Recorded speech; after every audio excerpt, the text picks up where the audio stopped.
Brazil has sent more players to the World Cup than any country on earth, not by a little, by a landslide. And the United States, a country with way more people, way more money, and way more sports infrastructure, still can't catch up. That should not make sense. So, what is Brazil actually doing differently? Stick around, because the answer is way weirder than they just love soccer more. Let's start with the streets. In Brazil, kids aren't learning soccer in a classroom with cones and whistles. They're learning it in alleyways, on dirt patches, in tiny concrete courts, barely the size of a living room. That's where futsal comes from, a fast, tight version of soccer played in small spaces. In theory, that sounds like a disadvantage, less room, less time to think. In practice, it's basically a pressure cooker for skill. Players are forced to control the ball instantly or lose it. That's how you get guys who can do things with their feet that look illegal. Now compare that to America. You know the type of youth soccer here. Matching uniforms, a clipboard-holding coach, and a season schedule mailed out in advance. It's organized, it's safe. It's also kind of the opposite of chaos training. And chaos, weirdly, is where creativity comes from. Here's where it gets interesting. In the US, youth soccer is pay to play.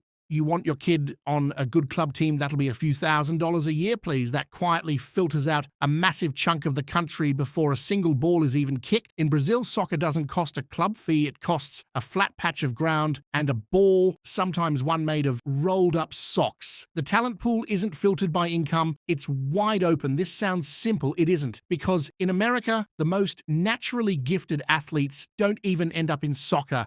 They go to football, they go to basketball. Soccer is competing with $2 billion leagues for the same pool of fast, athletic kids. In Brazil, soccer isn't competing with anything. It's basically the only game in town. Every great athlete funnels into one sport instead of getting split 3 ways. Then there's the economic angle, and this one's a little uncomfortable. For a lot of Brazilian kids, soccer isn't just fun. It's the most realistic ladder out of poverty available to them. That kind of pressure changes how hard you train. When a sport feels like you're one shot at a completely different life, you don't skip practice.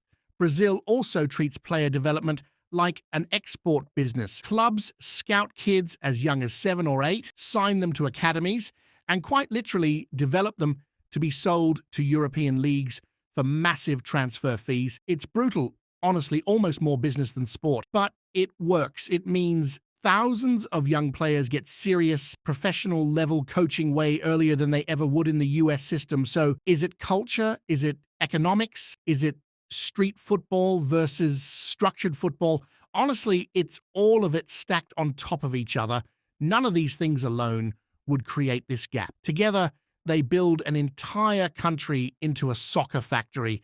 So back to that opening question, how does a smaller, poorer country keep outproducing a global superpower in talent? Because Brazil didn't build a better youth program. It built an entire culture where soccer is cheap, unavoidable, and the closest thing to a golden ticket millions of kids will ever get. Will the US ever close that gap? Maybe, if youth soccer ever stops being a luxury item. But until then, don't be shocked when Brazil keeps showing up to every World Cup with 5 more generational talents than everyone else. If you want more breakdowns like this, hit subscribe, because we're just getting started.